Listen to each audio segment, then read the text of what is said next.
Hello, hello, hello, all. We are back. I am ready. I don't have tea today. Instead, it's some Turkish coffee, something a little stronger. Also very hot, so still not gonna drink it right away. I think you should be used to that by now. I'm sorry I missed yesterday, in case anyone was wondering about that. I just wasn't really feeling very well. I don't have a Twitter, so I didn't have like a way of telling my audience. Maybe I should make one, but on the other hand, Twitter is, by all accounts, pretty terrible, and worse so now that the moron in chief is in charge. But that's neither here nor there. Now that I am here, and that there is a means of me telling you all directly for anyone who's already here or just plays back the VOD, my expectation is I won't be able to stream tomorrow. I just have some stuff to take care of that is likely to take all day, and even if it doesn't, we'll certainly go through stream time. So don't expect a stream tomorrow, but if by some miracle it's possible, then maybe I'll hop on. But as I've made clear by my title, the right very angry, and if you've paid attention to politics in the last century or so, that shouldn't be a surprise to anyone. That's the thing they do. Oh, hey, Galit. That is the thing they are like. That is what they enjoy doing. Being angry is like their chief political goal in a lot of respects. But I mean this rather specifically in this case. There are two in particular, two things I want to talk about.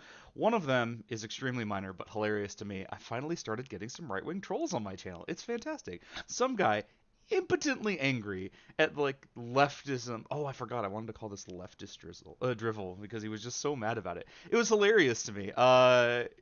Yeah, just absolutely so funny. Thanks for commenting, my friend. I'm glad you enjoyed the channel. Please come back soon.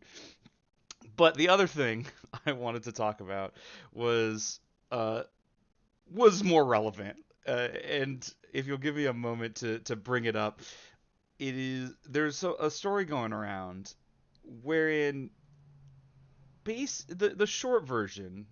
I'll try to do it in I'll try to give you like the short rundown is that there's this trans lady who has an OnlyFans account and like does some stuff on there. It's not actually relevant, but the right's gonna pretend it is, so we'll give you some context there.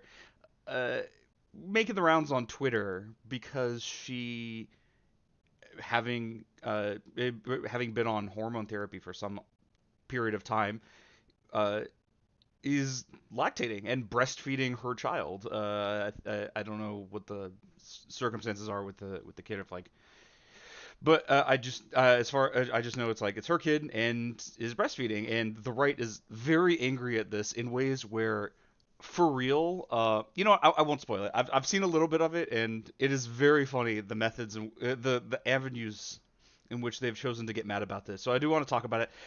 In particular, I know Matt Walsh talked about it. For those of you who don't know, ooh, how do I sum up Matt Walsh? He works at the Daily Wire with or for Ben Shapiro. I don't know what the working relationship is there. He's had his main thing is getting incoherently angry at the concept of trans people. He was oh wait, I forget if it was him or Michael Knowles who called for the extermination, like the erratic. I think it was Matt Walsh who called for the eradication of transgenderism in public life. Which, I mean, let's be real, it's a call to genocide.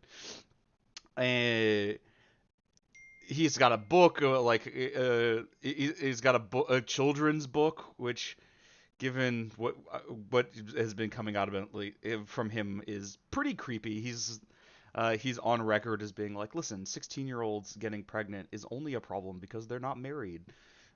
Yeah, he's a really weird and creepy dude, and trans people are his main thing that he talks about. He has a documentary called "What Is a Woman," and maybe a certain situation like this, you'd be like, okay, well, we should be honest about our positions here, but honestly, it doesn't really matter. Our positions are, in this case, are things that are true. Like, I don't know, it's not even like really having a position, because what he's about to get mad at is just, I don't know, nonsense. But to be clear, here on the channel, we are very much in favor. Or sorry, I shouldn't put it in those terms. We are very much advocates for trans rights, for trans identity, trans acceptance, and you know that all actually shouldn't matter here. But I suspect he's gonna start getting real mad about some stuff. So let's go find his video and see what Matt Walsh has to say about uh, I actually don't know what the name. I actually have to find. Uh, okay, I think this is it. Yeah, can men breastfeed? Speaking of people who are confused, here's something that's been making the rounds so on let's go, Matt. on Reddit. Oh, and don't forget. I know I've already been over this, but don't forget this guy is like pretty fashy. Don't I wouldn't assume anything he says is true, but I will be stopping to make clear what he's lying about. This is posted by an account called Males of Reddit, and it's a screenshot of someone on the trans forum, the male to female trans forum on Reddit. And here's what they posted. They said, All right. I have successfully breastfed my child. This is a male, again, by the way. My kiddo. He says it's a male, like that's relevant at all. I mean, okay, it's a male. So for those of you who don't know, I guess I should get into this because I haven't just because I gave you some context, but not of the biology. I am not a biologist, certainly, but it's my understanding that in the womb, the difference between sexes is not differentiated yet. This is a process that happens over the course of pregnancy and is largely done through hormone washes. There's a lot of the same stuff that can be, molded in different ways in the primordial soup of the womb. And this is the kind of thing that should be that you should have encountered already. Things like testes and ovum are analogous parts. They grow from or they develop from the same tissue in the womb. It's just about what hormone washes activate which processes and so on and so forth. I don't know if it is completely possible for a like an XY fetus to receive a hormone wash and be completely female. Maybe my understanding of these chromosomes is that chromosomes do impact what hormone washes happen. And so maybe that's why it's unlikely. But a lot of these same materials exist. Is why men have nipples, right?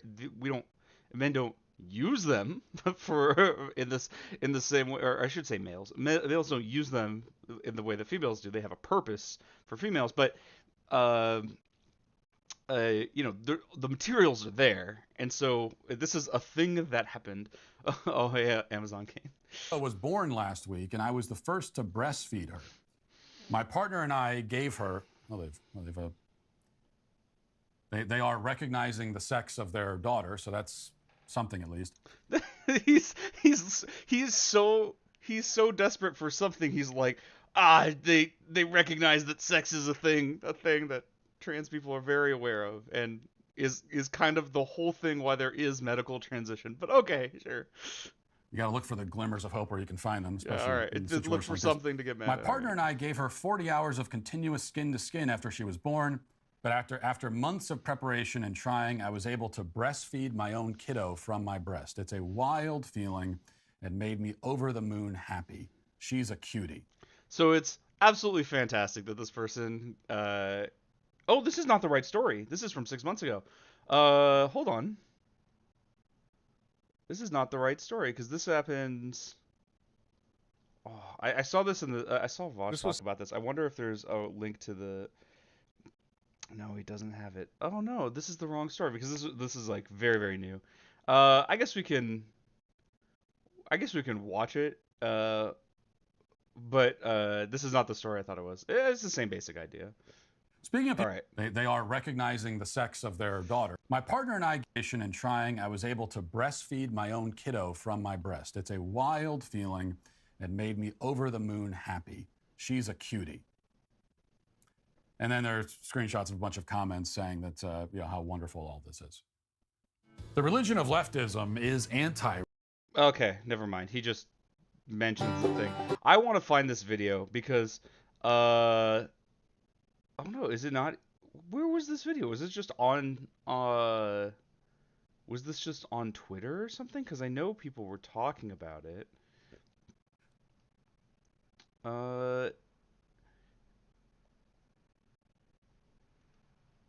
Where did it go?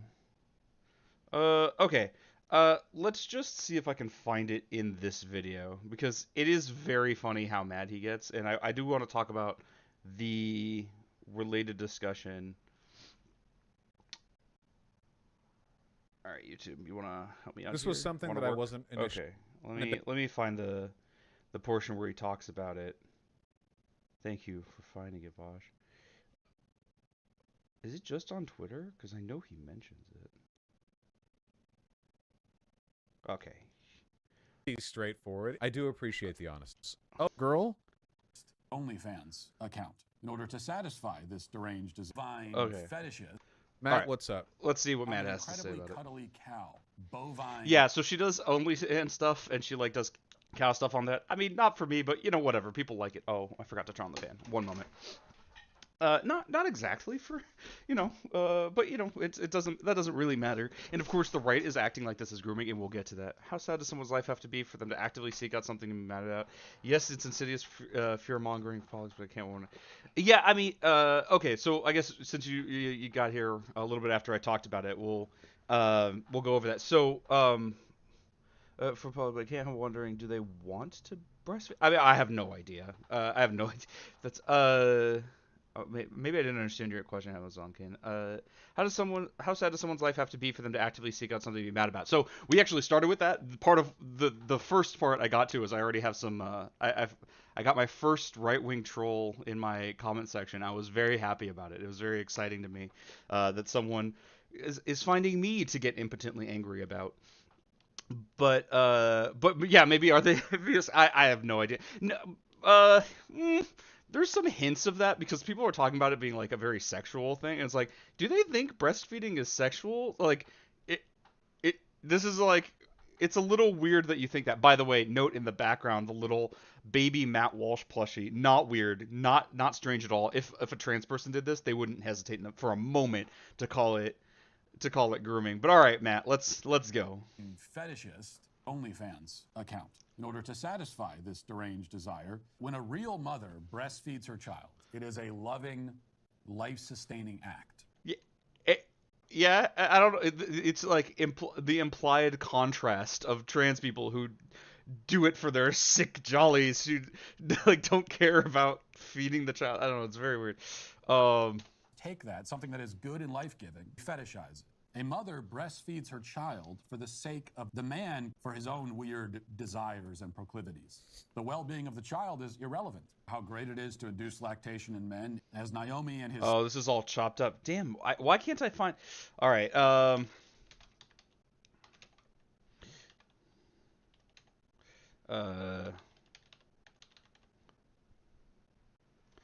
want to find this this Matt Walsh video because it's so funny to me, but I just cannot find it. EV Magazine. But yeah, people are getting really, really mad about this. Oh, I love how they blur the child's face. I mean, I guess you should. It's just so funny, but like, this isn't. It's like, in a way, it's like not a person yet. There's not an identity to yet be covered up. Also, you're showing the kid's mother's face. So like, who are you helping? Yeah, and there's been a lot of stuff of like people losing their goddamn minds over this. So like, here Naomi's like, here's the sources of like lactation in trans women, and like this is very much a thing, and but of course nobody's engaging with. Like, look at Matt Walsh is over here. He's poisoning the he's okay. Well, of course we're we're misgendering here. Poisoning the child with discharge laced with synthetic hormones in order to satisfy a fetish. A just society would throw men like this in prison. So No, it's not synthetic hormones. They're just hormones. And like this is one of the things I wanted to talk about. A lot of the discussion has been like they're feeding their child with discharged from their chest. For real, it feels like that thing where a lot of times the right is just mad about learning how something works for the first time. I don't know how to break it to you, but yes, milk is discharged from the chest. That is a liquid discharge from the chest or whatever. Like people were talking about, people talk about just this liquid. People have called it all sorts of things. That it's milk, dudes. It's so funny how impotently angry they are over this mother breastfeeding. Like, and of course they're getting mad. It's like, oh, it's a fetish thing because there's an OnlyFans. Like, but this isn't related to that. It's the kind of thing where again, it's only upsetting because they're trans and they're trying to pretend like it's other stuff, and it is very funny. And I'm very sad that I couldn't find. I can't find this Matt Walsh video talking about it because it has to be. It has to be just unhinged, right? Oh, we found it. We found it. Good news. Good news, all. We found it. It's an hour. People. The left is oh, now promoting. We're not watching it for an hour. Oh, no, absolutely not. How did he talk for an hour about this? Let me see if he says anything spicy very quickly. We'll talk about that today, unfortunately. Also, Bud Light's brand is in shambles. Okay, so it's a bunch of things. So maybe he'll get to the breast. But they're still feeding first. You can track the order on the Cinch app from anywhere. Nope. Naomi, watch. Okay, we're getting into it. Trans women can indeed lactate. You would follow the Newman-Goldfarb protocol, a medical protocol designed to help women induce lactation if they were not they'll be getting explaining how it goes. I'm gonna be a mother. That's in the Congrats. works in the process, and part of that process is that I am working to induce lactation to be able to breastfeed our youngest child. Yeah, actually, mommy Naomi, I've actually already successfully induced lactation. Like, I can actually make milk now, which is pretty cool, which right? It's been a very interesting and very cool experience. It's like very biologically affirming too, which is something that's like gatekept from She's trans so women, happy. like so difficult. And he's so not. Let's go. That's what stops men from breastfeeding is the gatekeeping. Well, obviously, what she's talking about is the gatekeeping behind the medical transitioning stuff. It's not gatekeeping the concept of breastfeeding. But I mean, obviously, you know that. He's obviously going to approach this as disingenuously as he possibly can. So don't expect any better. Biology is gatekeeping. Now, in case you missed it, he did start. Biology is gatekeeping. Literally producing milk on her own, biologically, that's. But no, it's biologically impossible, right, Matt? By saying cow achievement. Now, what does that mean exactly? I wasn't sure. I mean, that's a joke. Because adults who aren't mentally ill don't talk like that. But if you look around Naomi's social media feeds, you'll begin to get some sort of idea. And I'm sorry I have to show you this, not. But so he says he's sorry, but he's excited, and he has to distract from this because obviously anything he would say of substance on the actual issue that he's so angry about would be obviously wrong. So no, he's gonna distract with, look, she does OnlyFans and it's fetish stuff, and doesn't that make it wrong and like weird? And I was like, nah, dude, it's actually normally when people have fetishes, they're open about it and don't just sell their weird bearded baby plushies to children. Normally that's how that goes. Here is this one image there, and. The image says, sure. I'm an incredibly This isn't even that weird cow. of a picture. Notice the cow attire and all of that. Now, at this point, 2 and 2 are starting to come together. Your little gray cells are connecting the dots. No, they're not. I mean, they are in the sense that I know what you're about to say, Matt, but I'll let you say it before I... But you're we'll let you get the obvious conclusion. You don't Who want am I to to believe that stop this guy is really some kind of bovine fetishist, yet that's or at the very what he least, is. well, more accurately, she caters to people who find that appealing on OnlyFans. Whether she's into it or not isn't really relevant. Maybe, but it doesn't really matter. Other social media posts that I won't put on the screen clearly show. He also apparently has an OnlyFans account. Okay. So Naomi has a fetish for lactation and wants to pretend to breastfeed a child in order to satisfy. Pretend to breastfeed. Literally doing it. Literally happening. What do you mean pretending? This deranged desire. He just needed to find the child, to find the victim. And the victim, it's literally her child. And what victimizing? Like, this is the phrasing they have to use. Breastfeeding is, if you look at what actually happens, she's just breastfeeding a kid. if a cis woman did that, he wouldn't call it victimizing. It's only victimizing because he assumes inherently that being trans is like criminal and harmful. It's a lot of like this is the dehumanizing language that people talk about, and why it's pretty clear that Matt Walsh is comfortable with would be comfortable with trans genocide. Is that you make efforts to like everything about being trans is perverse and wrong. So like, if you do bad things to them, who really cares? That's what he's setting up. He envies the baby. You know what? True, Amazon Kane. True. Matt Walsh wants to be the baby, as we see by this little bearded baby plushie that he has in the background. I think you figured it out. Honestly, I think you unlocked the secret of Matt Walsh. He just wants to be the baby. As he proudly reported on Twitter, he's adopted his partner's children from a prior marriage.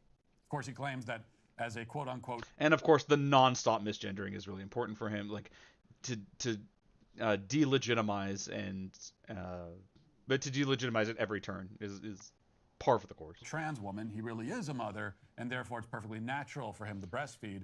And many trans... Oh, I guess you missed it. You're asking about my first troll. I mean, it wasn't much to it. It was just like, leftist drivel, the abyss is staring into your room. Making 2 comments on 2 different videos within a minute of each other, like, clearly very upset at the existence of people on the left who disagree with PragerU. Like, poor guy. You really got to feel for it. It's so hard out there being whoever they are. Yeah, there's not much to it, but it was just very funny going over my comments and seeing someone so impotently angry over actual nothing. And talking about, oh, the abyss is this terrible room. Like, you can't see very much of my room, or what you can see, like, okay, sure, the magic stuff isn't like terribly, like, it's like a kind of a jumble, but it's really not that bad. It's just like, but it has to be for him, it has to be such a terrible thing. It's such a cluttered, awful, terrible, disgusting place because, has no access to actual argumentation. There's, 3 thoughts going in that brain of his. The first one is lefty's bad. The second one is, there's not room for a third one to argue with somebody. Activists and even media outlets have endorsed this claim. Here he is explaining the alleged scientific basis behind what he's doing. Listen. I can actually make milk. And notice alleged scientific basis, but as we saw, we saw this, her talk about this a little already, and we saw that there's a huge list of papers about this. No, this is backed up, but what he says about it is, well, telling. No, regardless of... Oh, the tea. Instead of tea for today, I've Turkish coffee. If you're AMAB or AFAB, you are usually born with like mammary glands, breasts, milk ducts, all the things that you would need to be able to lactate. There is some like breast development associated with estrogen, progesterone, which further develops those milk ducts, but it's really just a hormonal process. You're trying to hormonally mimic birth and pregnancy, and this induces lactation. You'll take medicine which raises your prolactin levels, that's the hormone associated with milking, and you also do this process of raising your estrogen and progesterone really high. I don't have much to say about this because I am as new to this as I imagine many of you are, and I'm learning from what she's saying, so I'm not going to comment. I'm just going to let her talk. And then lowering it significantly, which simulates pregnancy levels of We could look it hormones up if we followed by wanted birth to, levels but of hormones, it's probably true. and It's probably including the estrogen, progesterone, and prolactin. And if you start implementing a breast pumping regimen while you do that, you will start lactating. Actually, you know what? No, I changed my mind. We're gonna look it up, not because I think she's wrong, but because we should be thorough, and I want to see a little bit of the information we can find about this. And, we should get into the habit of looking into things.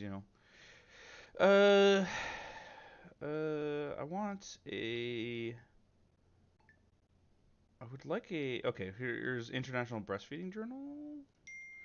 All right, a scientific journal is preferable here. Okay, so results. We surveyed 82 respondents, 10% response rate, the majority of whom are healthcare professionals. Average, okay, they represented, yada yada. Where is 1/3 of respondents stated that they have met trans women who have expressed an interest in it. Okay, but that doesn't. Okay, 17%, 21% knew of providers, clinics, or programs that facilitated it. 9% have helped trans women induce lactation with an average of 1.9 trans women the previous year. So it's a thing that happens, but that's not very conclusive, and it's just a survey of a pretty small group of people. Uh,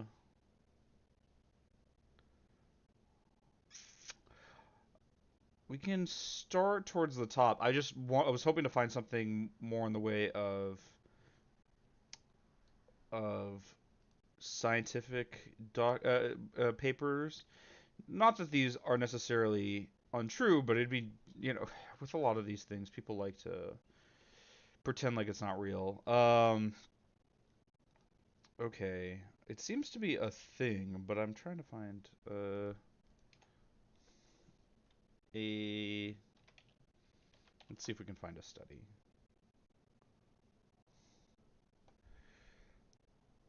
Okay, I can't really find it. I'm not gonna go too deep into this, but it seems like it's a thing. All right. We'll just Exact keep same going. process that was used in a case report. They just implemented the new. I know Human she Bullfrog has. protocol. I know Naomi has like a list of source documents. The problem is the only ways I've seen it is in text form. So like, or sorry, in image form. So it's like you gotta like find the paper still, and I'd have to find that as well. But I would recommend to anybody just go find her source list and review it. Protocol for a trans girl, and it works. I can also now tell you in personal experience that it works. There's been like some research that has like analyzed the actual composition, male breast milk versus female breast milk, and it was identical. Apparently, I watched Vosh go over this. He apparently looked through some of the documentation that she had provided, and apparently one of them suggests that it's even possible for that male breast milk has more nutritional value. From what I understand, that's only that one paper, and it says it's like it may have, so it's not definitive from what I understand. But that would be kind of funny too. Like, actually, trans milk greater than cis milk. Get wrecked. Now, as you can see, he flashes a case report on the screen to explain that this is all medically sound. But to be clear, this is not some authoritative longitudinal study. It's a case report that came out in 2018. It's called Induced So of course Matt's gonna pretend like this is the only thing she ever talks about, but and only be interested in longitudinal studies. But we'll see in a moment what his actual stance on studies are. lactation in a transgender woman. So you heard that right. Induced lactation in a transgender woman, as in one person. This is the smallest sample size you can possibly have. I mean, but it in a demonstrates medical paper. that it's possible, But let's right? read on. Here's the conclusion of the case study, which came from Mount Sinai. Quote, after implementing a regimen of domperidone, estradiol, progesterone, and breast pumping, a transgender woman was able to achieve sufficient breast milk volume to be the sole source of nourishment for a child for 6 weeks. That's the big headline that you'll see paraded all over social media right now. Men can produce breast milk. So he's acting like this is like a new phenomenon. It's not. He's even talked about this 6 months ago, as we accidentally found a video discussing. So this isn't new. He's just only now found out about it. And a lot of conservative rage, it really is just learning how a thing works for the first time. We saw this with when they get mad about schools teaching their kids things, where they're like, they're at school all day and we don't know what they're being taught. Yeah, that's how school works. Yeah, like most of the time, parents aren't sitting in the class with the kids. That's how it works. I'm glad you have now learned that this is how this works, and it's how it's happening here too, where they have like it's discharge from the chest of whatever liquid is. Like, yeah, that's breastfeeding. That's how that works. They're just learning, and it's a painful process for all involved. The problem is that the case study is garbage. It even contradicts itself. A few years ago, when the study came I truly believe that Matt Walsh has the scientific knowledge and background to find flaws in this paper. I believe that he knows what he's talking about. out, a doctor named Isadora Sanger explained that there are many flaws in this paper, and there's too many to list them all here, but we'll focus on a couple of the big ones. And this is actually important because nearly every time, not nearly, I'll say every time trans activists cite studies to back up any of their delusional claims, the studies will always end up being hopelessly flawed and riddled with bias and wishful thinking. This is absolutely hilarious, given that it is, one, not true. Two, the flaws they're talking about are they don't understand them. And three, people like this will cite studies that actively argue with their conclusions. They'll cite a study that says one thing, and then you read it, and it actually says the conservative claim is wrong. So it's very funny to have another instance of this. Again, especially on the right, every accusation is a confession. So no, Matt Walsh, you do not have you do not have the knowledge you would need, but also you're so ideologically biased, you will claim anything as a flaw. If none of the problems that you were looking for were there, and they just said trans women, you'd be like, well, they think they're women and not men, and that's an ideological bias, so they're lying about shit. This is all nonsense. And in that way, this case study is itself a good case study for pro-trans case studies. First, what happened to it's too small a sample size? It's exactly one case study. You can generalize from there. Idiot. Study reports two completely different testosterone levels for the supposedly breastfeeding transgender. In a chart, the transgender's testosterone level is recorded as 20 nanograms per deciliter. In the text of the article, it's recorded at over 250 nanograms. I wonder if maybe, just maybe, and I know this is crazy. I know you're gonna say this is just wackadoodle. They couldn't possibly be the case, but what if, hypothetically, those measurements were taken at different times and at different stages of hormone therapy? I know it's crazy. I know. I'm like going way out on a limb here. This is the wildest stuff, but you got to think outside the box a little bit. Maybe that's what happened, and it's really telling that he's not giving context. He's just saying, look, there are two different numbers in different places. I know. I'm being obviously Matt Walsh, intellectual titan, would never do something like this, but I have to wonder. Grams per deciliter. Why does that matter? Well, as Dr. Sanger reported, quote, this is problematic not only because it constitutes a glaring inconsistency within the report, but also because the higher result indicates that the patient had male testosterone levels. Therefore, Sanger concludes, quote, there is no reliable evidence that adequate androgen blockage was achieved, even though authors claim that androgen blockage was an important part of the regimen. It's well established that breastfeeding with high... Even if that were true, which, I mean, who am I to question Matt Walsh? That wouldn't change the conclusion that the person in the case study was able to provide sufficient breast milk to sustain a child for 6 weeks. That wouldn't change anything. It was just like, okay, so maybe they hadn't achieved what they wanted to achieve.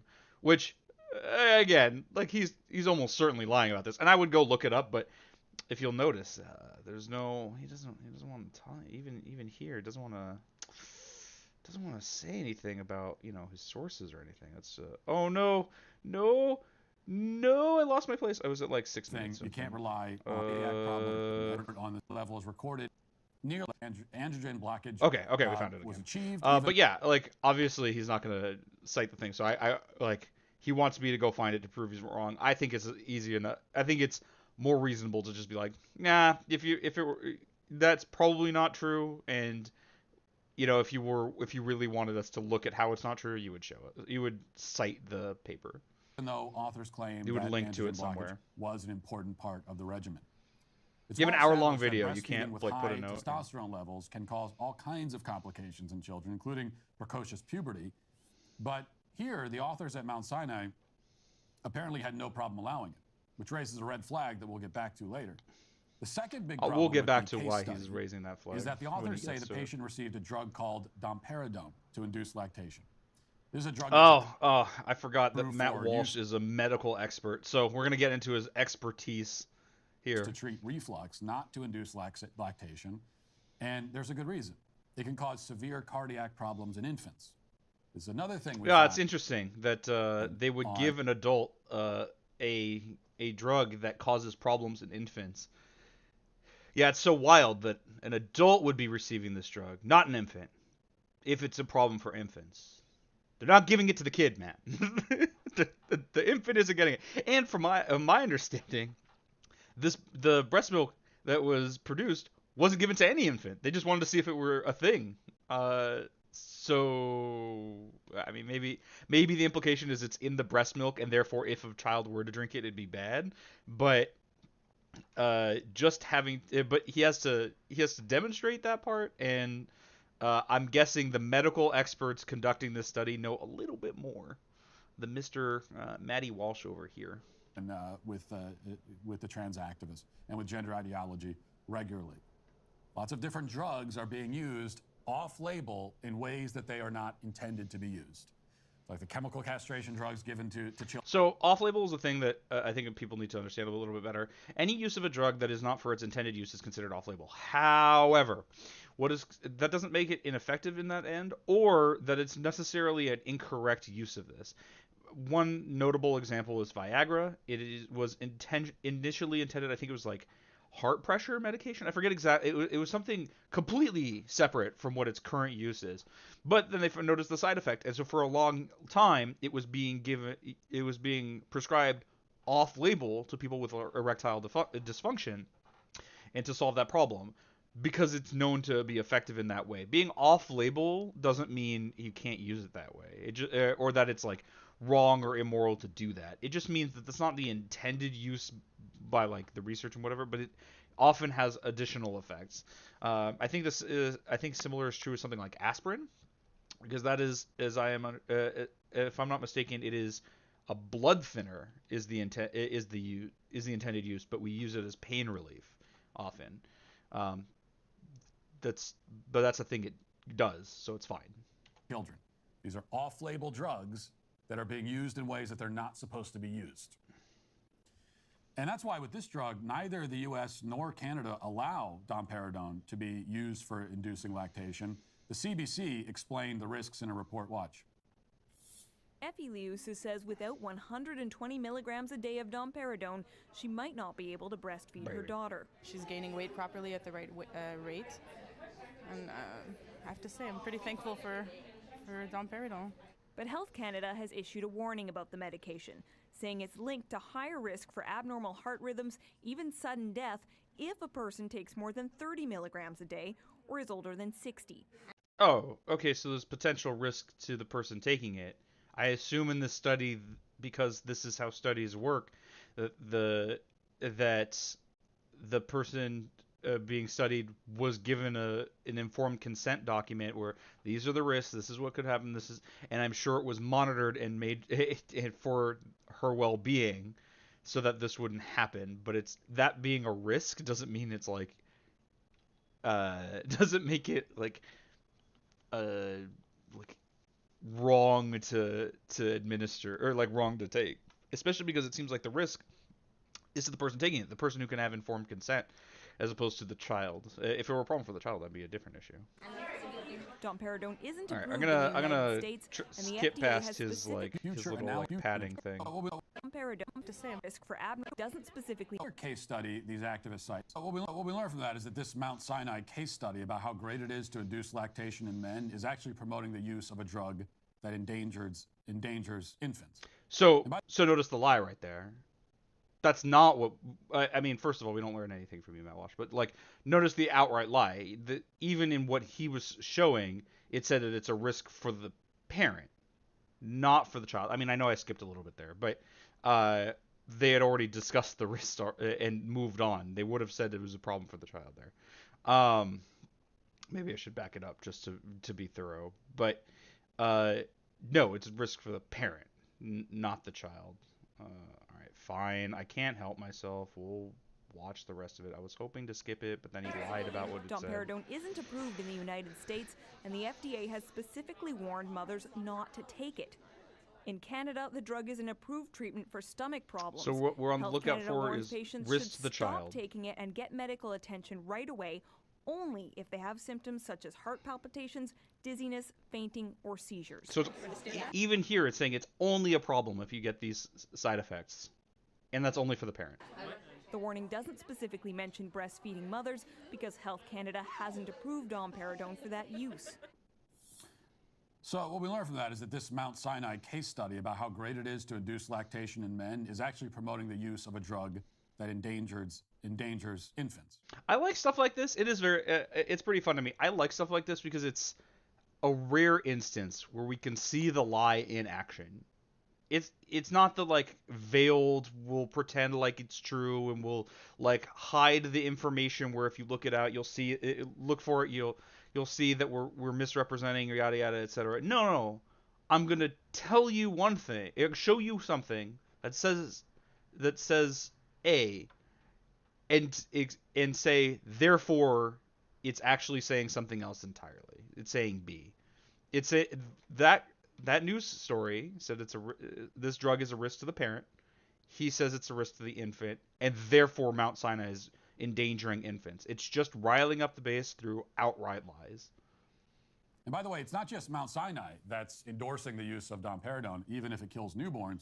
And it doesn't. Okay, no. Now we're expanding on the lie. It's not. It has. There was no statement about its effect on newborns, but he is going to say first. He's going to first say, "Oh, it's a danger to," and then immediately it kills newborns. Not even that like it could be a problem. It kills them, which just wasn't stated. Just wasn't a thing. That's not a thing that's true.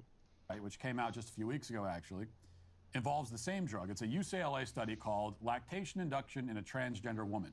Study size, again, it's a sample size of 1, and it doesn't reach any definitive conclusions. In fact, it calls for future analysis into 24-hour milk samples. So it's a pilot study. That's what that is. Oftentimes, studies are done where like you want to get a preliminary, you want to get some sort of hint that some sort of idea that a full study could produce results.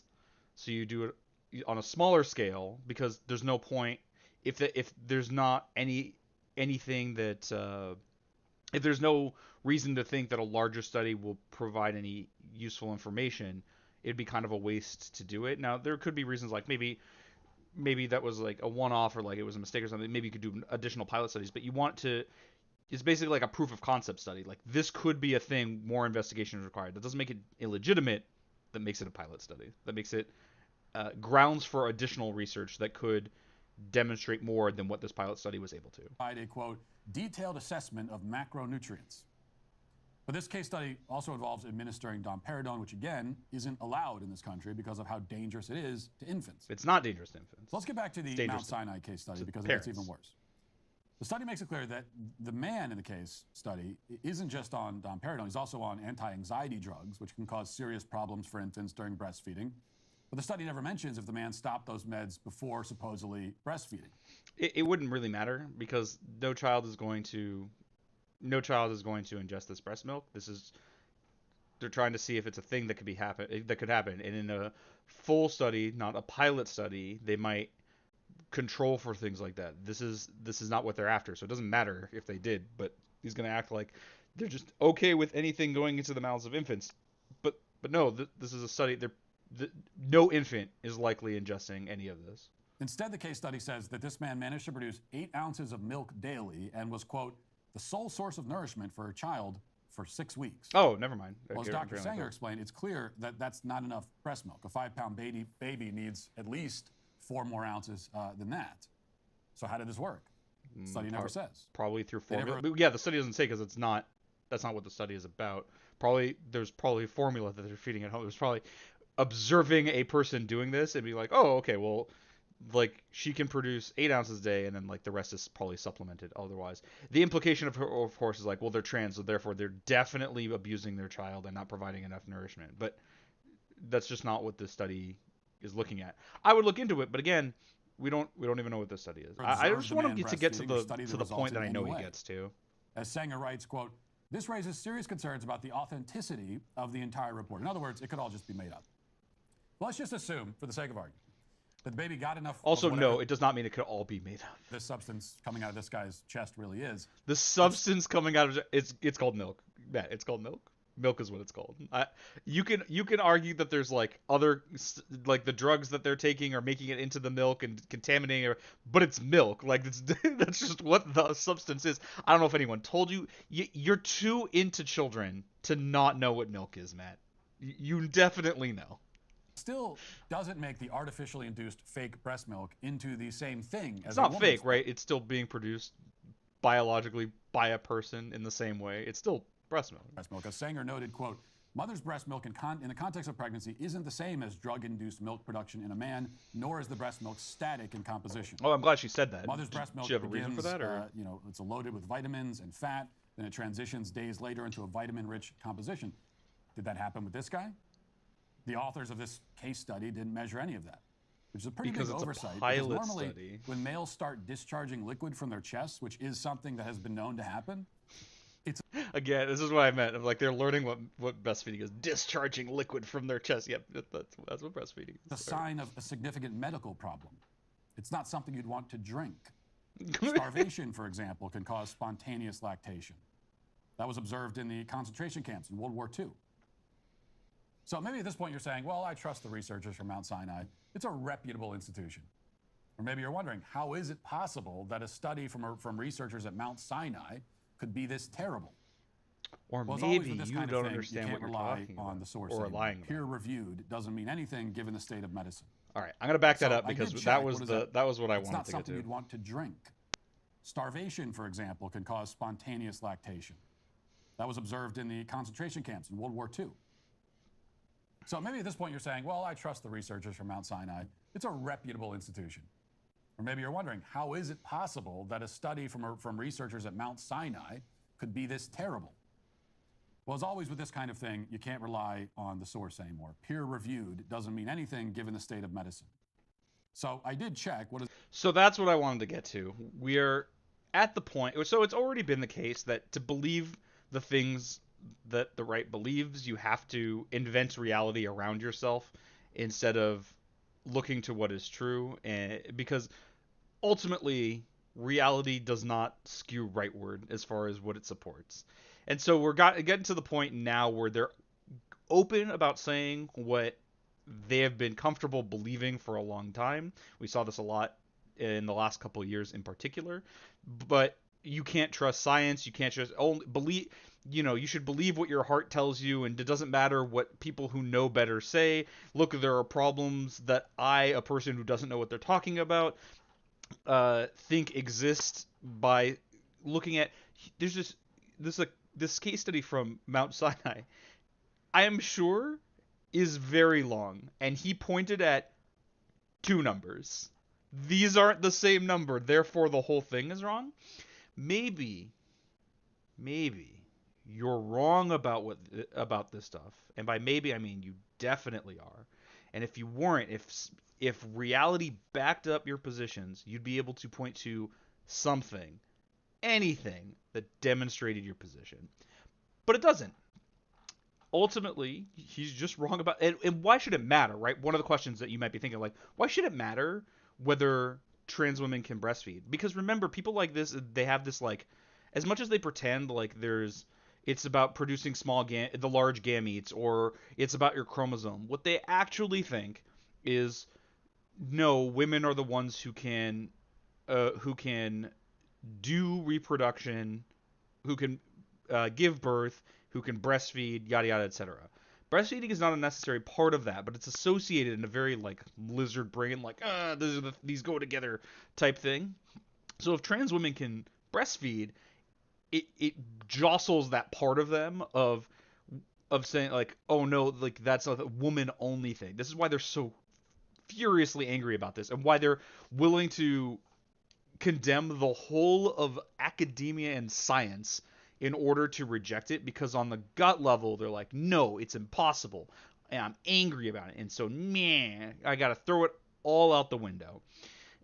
Because one question that they've to this point not needed to answer, but is very important for their worldview, is if medical technology progresses to the point where someone assigned male at birth could get pregnant and give birth and breastfeed, would they not be female? Not just a woman, but female in a pretty real sense.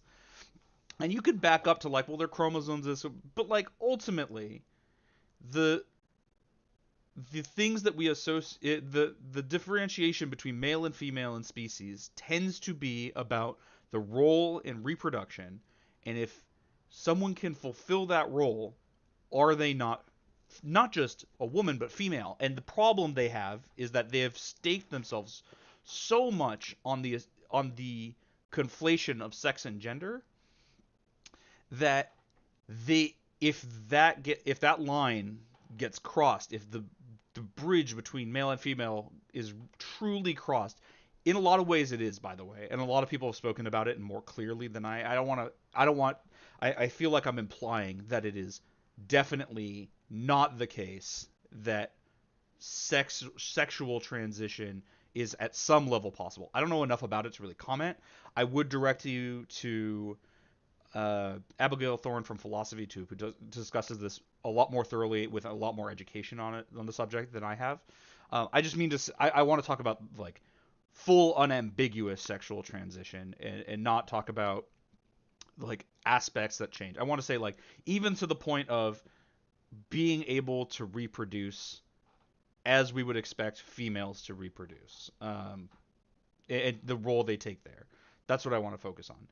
If that becomes possible, which it theoretically could be, all of the anti-trans hysteria falls apart, and that's why they're so mad about this.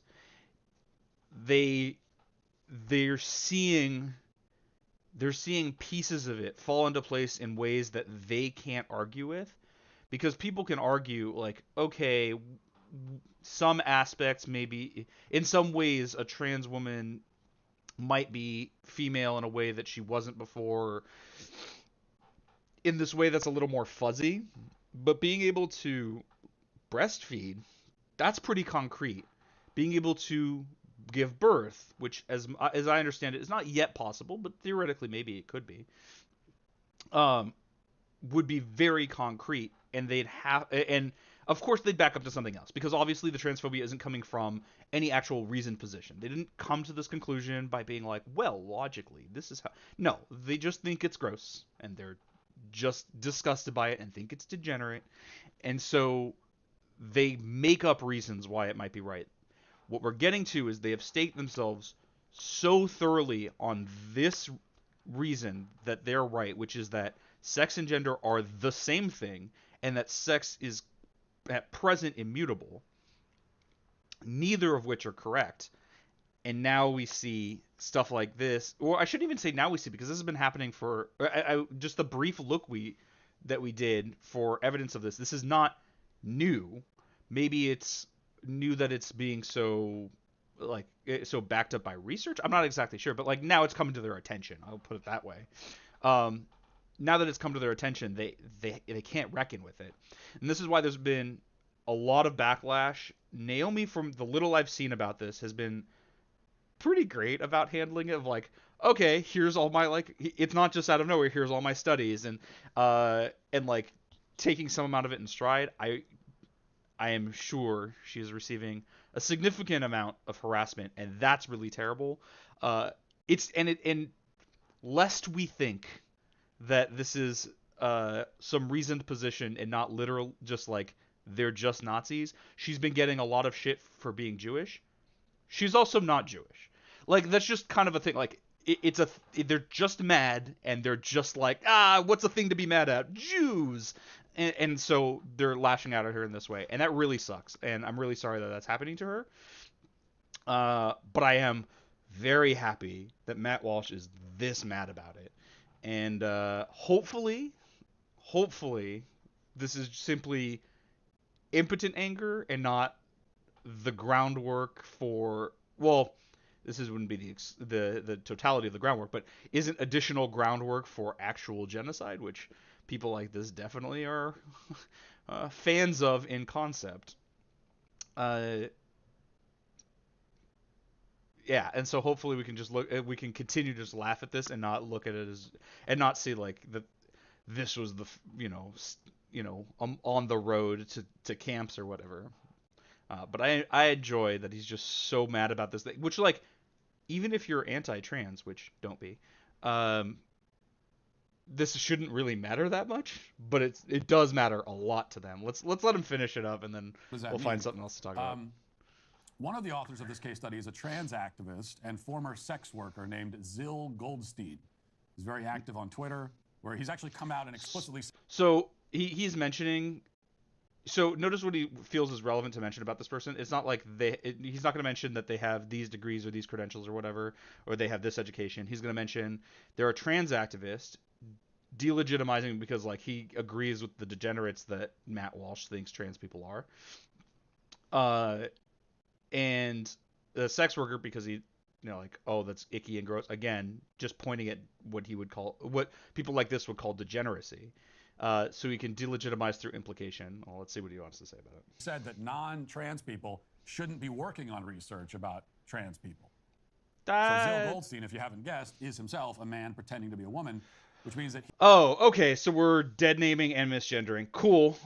My bad. Didn't mean to do that. Well, I didn't dead name, but accidentally misgendered. Of course, I should have expected it, but I don't necessarily agree with this. I think there is a risk that cis people, that there are enough transphobes that I would also be worried about them engaging in this kind of research. And trans people are less likely to be transphobe, though not. It's not impossible. Maybe that's the reason, but also I don't believe that Matt Walsh is accurately representing her statements on the subject. You know what? I wonder if it would actually be kind of fun to intentionally misgender Matt Walsh. Like he's so intent on doing it. Just be like, fuck it. Like if it's cool to do to other people, you should like it too, right? Well, think about that. Maybe call it Maddie. Something to mull over. The problem I have that I would have with it, even in concept, is that it kind of like legitimizes misgendering as a method of like coming at somebody, So maybe that would be an issue. It's just something I think about. If people have thoughts about it, let me know. Hit me up. I'm curious because he would be super mad about it. here we have a trans activist exiling actual scientists from the medical field. He's not exiling. Matt keeps saying he, so I'm like thinking he's talking about a man, but he's not. So I'm accidentally falling into it. But no, she's not exiling anyone. She's suggesting that maybe that shouldn't be a thing, and probably not even that, given that you are definitely not going to be you're not going to be honest about the things that you cover. Like, we saw you lie about a news story that you played. I am confident you're not going to be telling the truth about something someone else said that you won't show us, especially when that person is trans. His propaganda as real medical research. Well, but no, all the it's findings medical research. are just anecdotes that aren't supported by actual research. So notice what it's like. They're anecdotes not backed by actual research. What he means by actual research is things that side with him, but things don't side with him, which is why he's like, peer review doesn't mean anything. Just throw out science. That's why in the 5 years since the Mount Sinai case study of one person, all these activists can produce is yet another case study of another one person using the same banned drug. Well, as it turns out, not a lot of people attempt to lactate. You'd have to find the sample size you need would be kind of difficult. Also, Matt, you'd want people to not be able to transition. It would make it impossible to find enough people to participate in a study like you would want to see, which is of course intentional, right? Like this is an accident of his position. This is just kind of built into why he's doing what he's doing. At UCLA.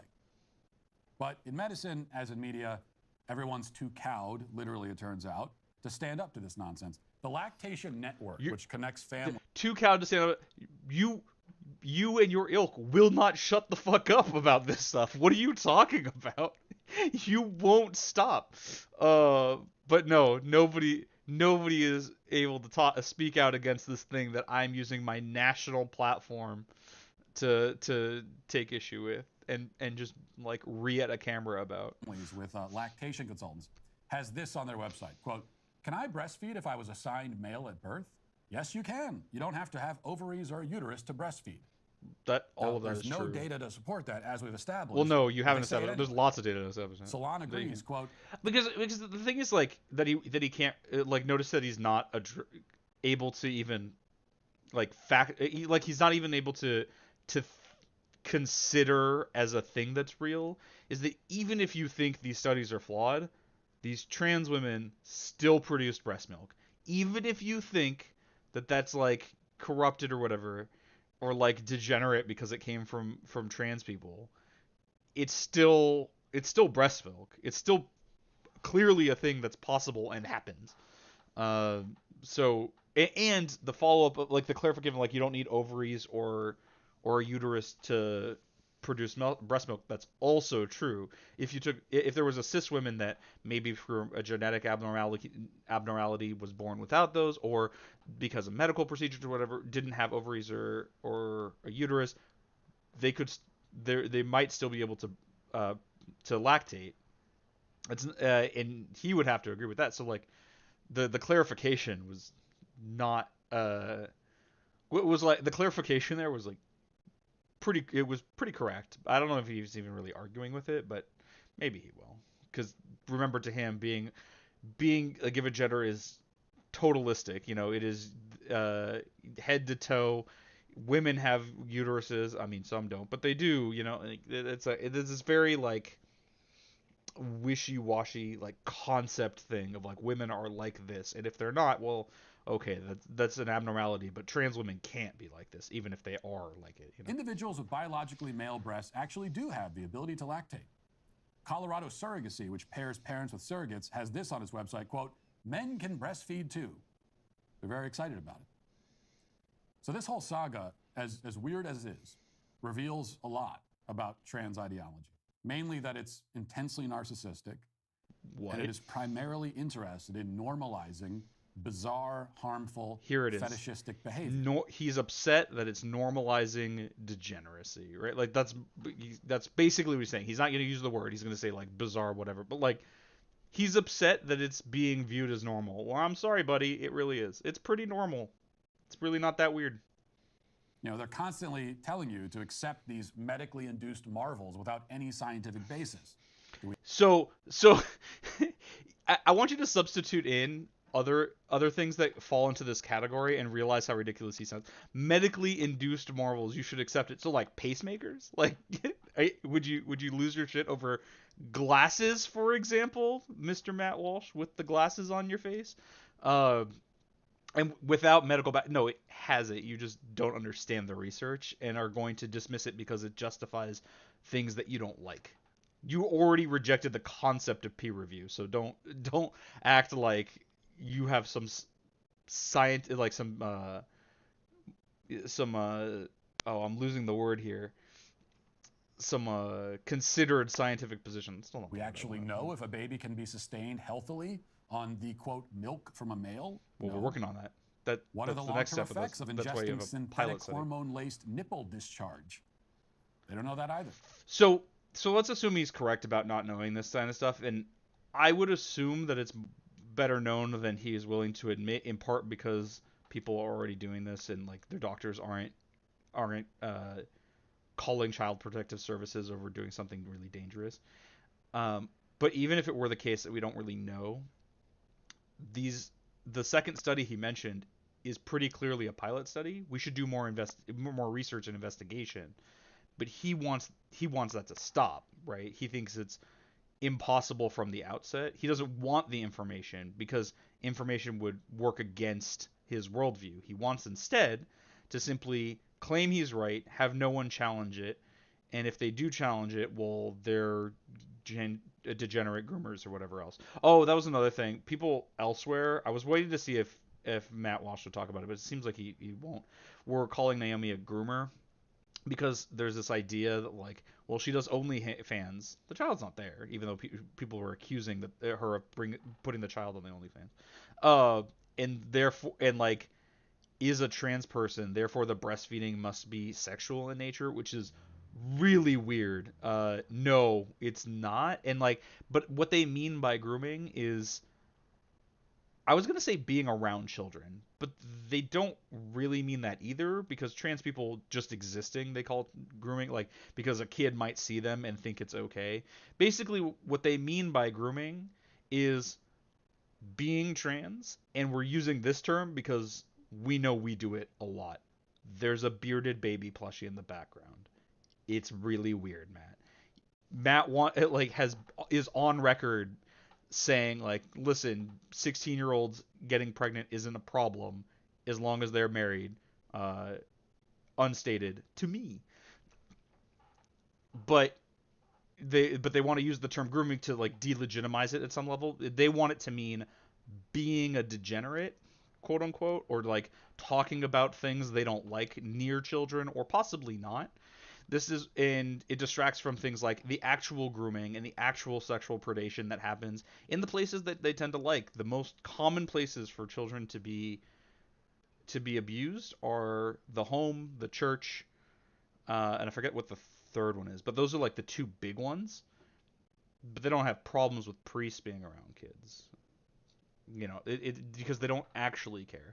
This is another way, like this has been discussed to death, but like QAnon actually been really detrimental in the fight against child sexual abuse, because they will claim things like Pizzagate, which isn't real, is that, and we should point a lot of energy, money, and attention at these things that are fake, which points it away from actual fights against child sexual abuse.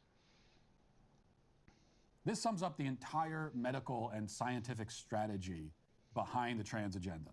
We don't know exactly how harmful any of this is. We can assume that it's harmful. No, We because don't like even know, you're though, just how rejecting all harmful the evidence that it's not. we don't know what will happen in the long term. We don't know what effect this will have on the children unwillingly involved in it.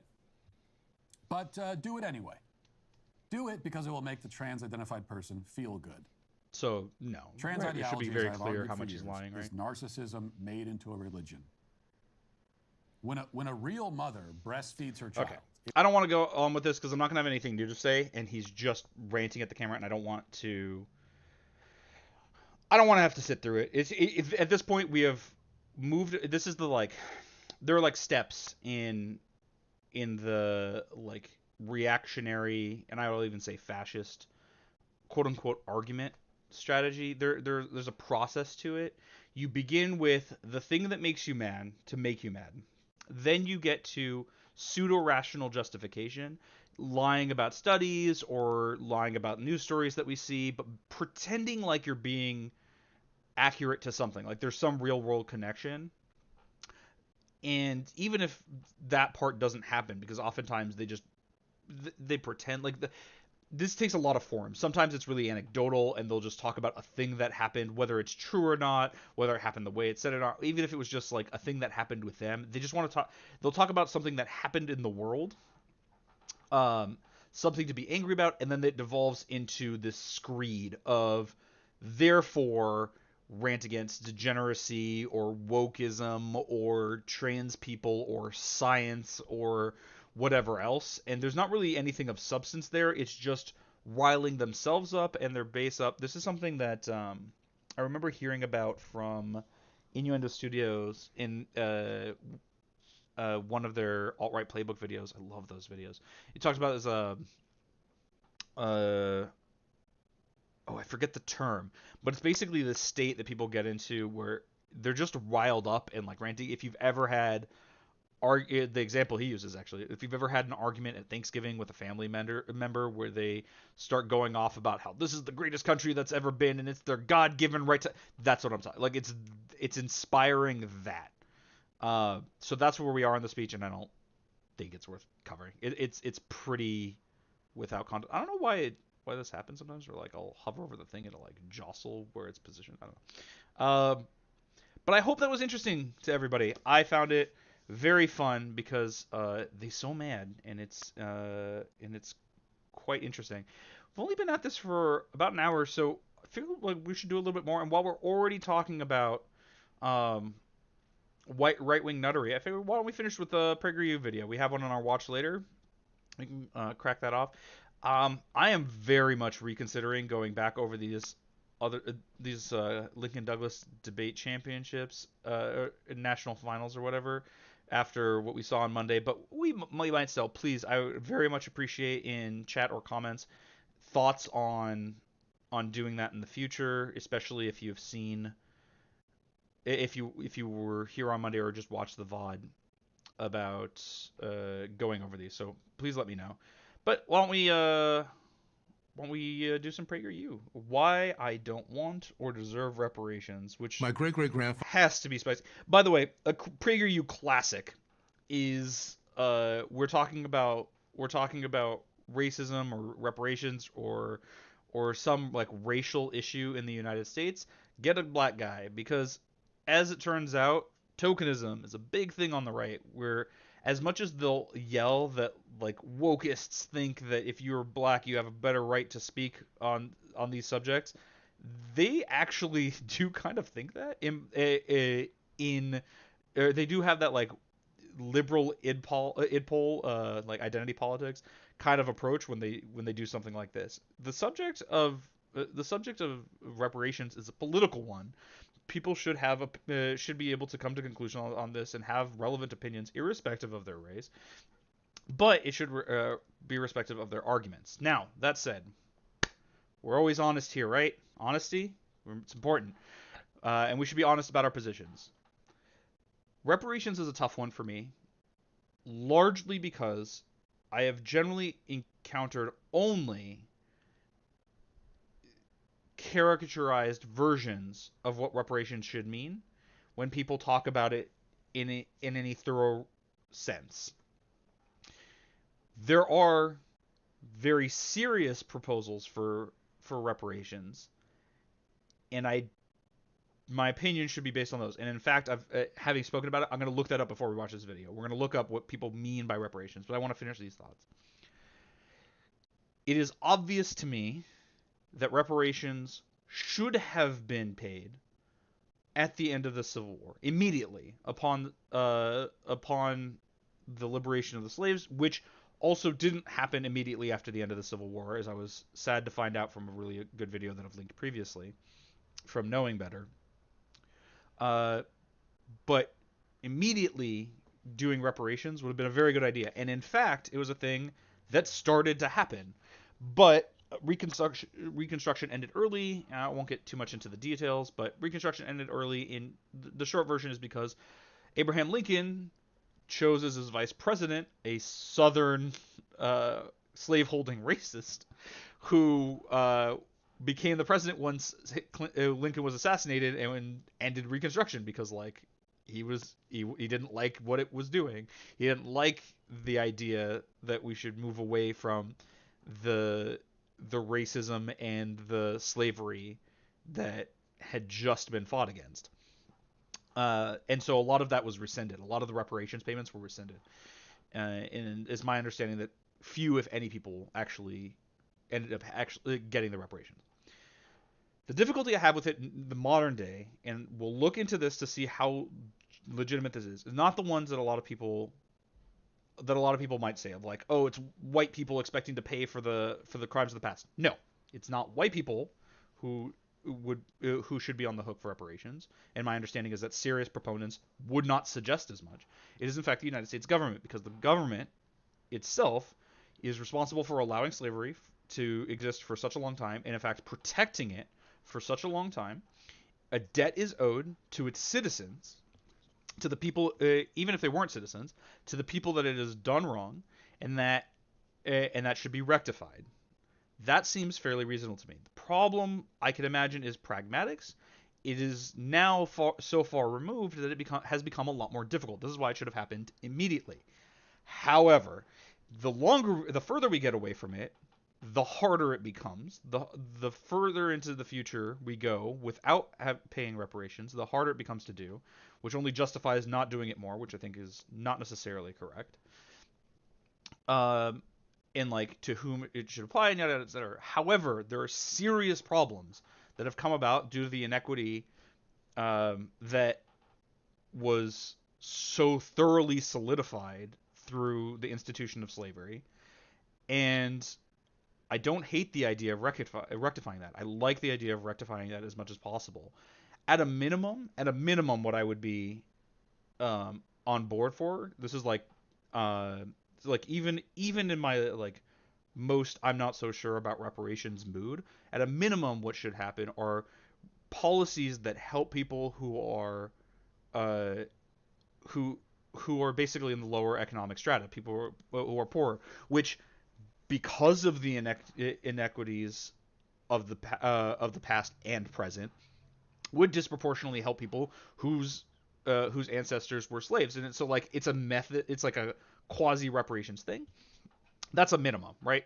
There's definitely a problem of people starting out with too little and not having equality of opportunity and it's a serious issue in our country, and so like at a minimum that needs to happen.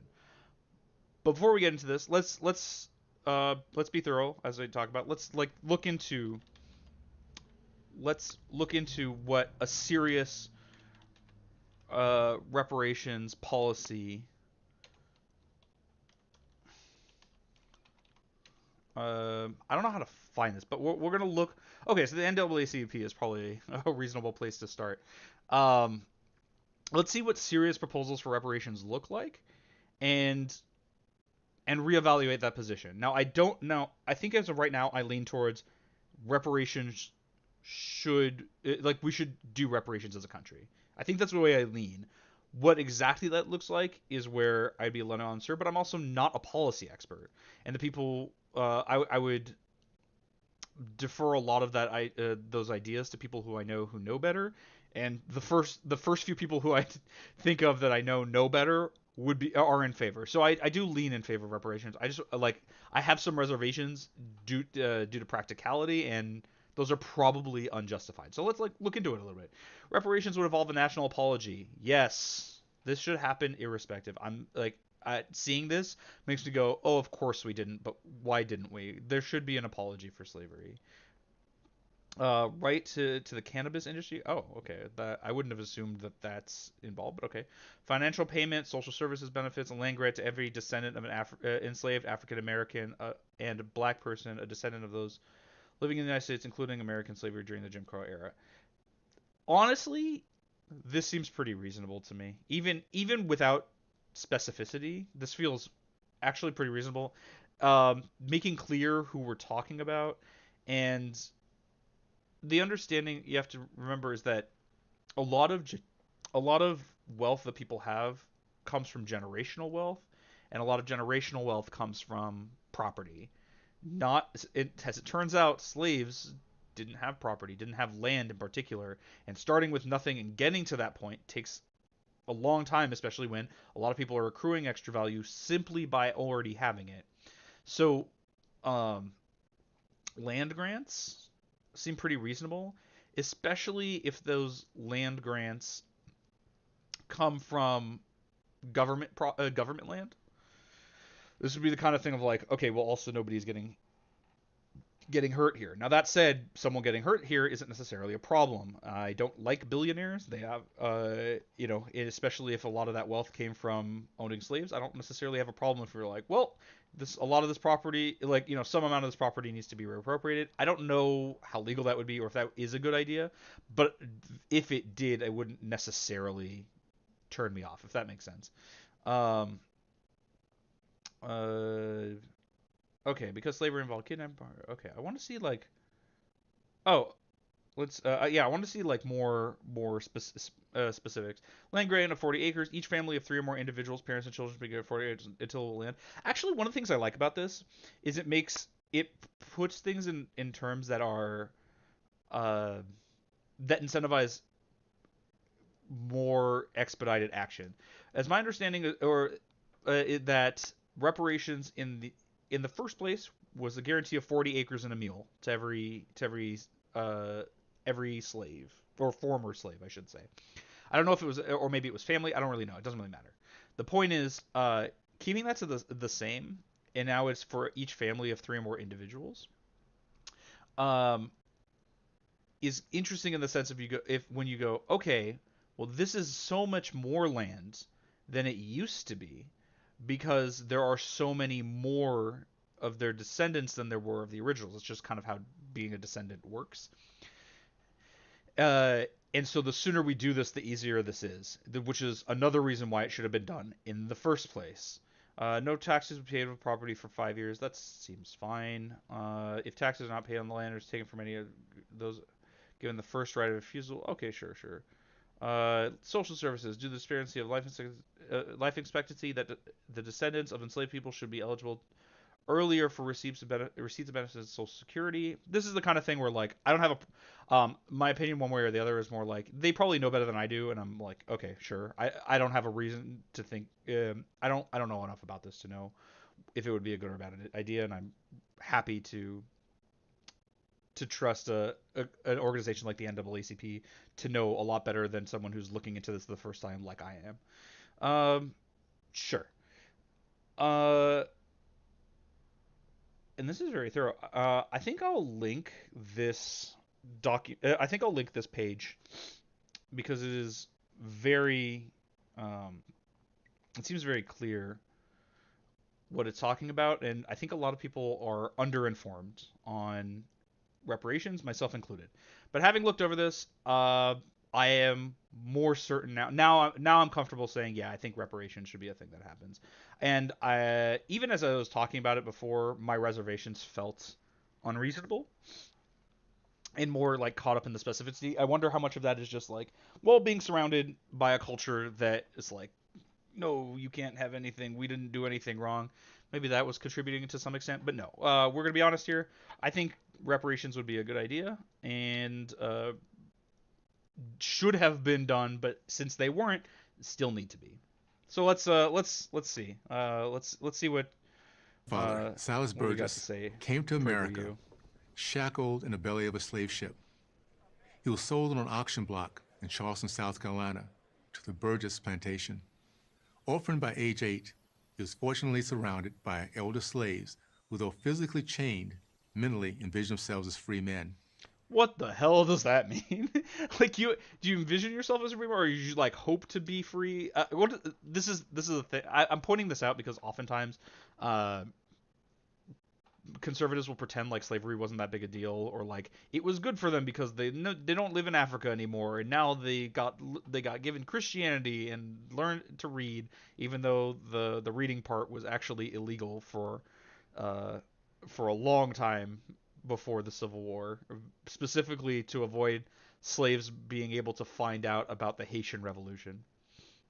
But that's why I'm focusing on it. Like, what the hell do you mean envisioned as a free man? He might have envisioned himself as a free man, but he wasn't. He was very much not free, and that was a problem. They escaped, taking young Silas with them, making their way to West Texas. Silas worked hard and saved his money. Eventually, he became the owner of 102 acres of farmland, which he cultivated and paid off within 2 years. Sure. I proudly carry the name of my first American ancestor, who, like millions of others, drawn or brought to our country. Okay, who's this Burgess Owens? Entrepreneur. He's a former football player. Okay, former Oakland Raiders Super Bowl 15 champion. Is that 15? Yeah, XV. Yeah, 15. Struggled past overwhelming obstacles to live the American dream. Silas founded the first black church, the first black elementary school in this town. He was a Republican, Sounds a like Christian. a repressive man. So they point out Republican because Republicans like to forget about the Southern switch. In the 1800s, the parties looked very, very different. In fact, Abraham Lincoln was the first elected Republican president. This is actually why the South for a long time were Democrats, because they'll be damned if they're going to vote for the party of Lincoln. Turns out they were pretty mad at the whole not getting to own people thing. That changed in the 1960s, about 100 years afterwards, due to a couple of things. One, civil rights movement was putting the issue on the table, and in as much as like neither major party was particularly good on race, the Democrats signed into law the Civil Rights Act, which made the racists in the South pretty mad about it, and that's why they've been Republican ever since. But and so like when we think of the right versus the left in America, the Republicans tend to be are the right and the Democrats are the left, but like these things have changed. Andrew Jackson was the founder of the Democratic Party, and that guy I would not describe as a progressive liberal. That guy's big thing was murdering indigenous people. He was a big fan of that. Disavow, but this is how politics and parties change. I don't know about like the left-right divide of politics in the 1800s as well, but they point out he was a Republican because they're like, look, he was like us, but Republican then would be opposed to the same people that call themselves Republican now. And a pillar of his community. He was proud and industrious and taught his children to be the same. Now, because great-great-grandpa Silas was once a slave, so-called progressives want to give me money. Never mind that, like him, I'm an entrepreneur who received an excellent education, built businesses, raised a remarkable family, and unlike most white Americans, All right. earned a Super Bowl ring. Who can see the problem? Who sees it? Anyone? I know I'm not really talking to many people in the chat. Yeah, the problem is survivorship bias. Yeah, you are doing fine. Most descendants of slaves and former slaves are not doing fine, in large part because they're the descendants of slaves and former slaves who didn't have anything. Your great grandfather, I don't know too much about his life. He seemed like a pretty impressive person, but he was to some extent lucky. Lucky in the sense that lots of people tried to escape their enslavement, and a lot of people didn't succeed, but he did, and he was able to do a lot of things that a lot of people couldn't. Not because he was like superhumanly gifted or whatever, but because the things were working against them in a lot of ways. The Fugitive Slave Act, if you recall, was the law of the land. Northern states, or citizens of northern states, were required to turn in escaped slaves back to their former masters in the South on pain of prosecution. This makes it very difficult for an escaped slave to make a life for themselves, to accrue wealth, to do well for themselves. And that is part of that is the kind of problem that reparations seeks to fix, right? You didn't have access to wealth, and a debt is owed. You know, your freedom and your livelihood and your family and so many things were taken from you, denied to you.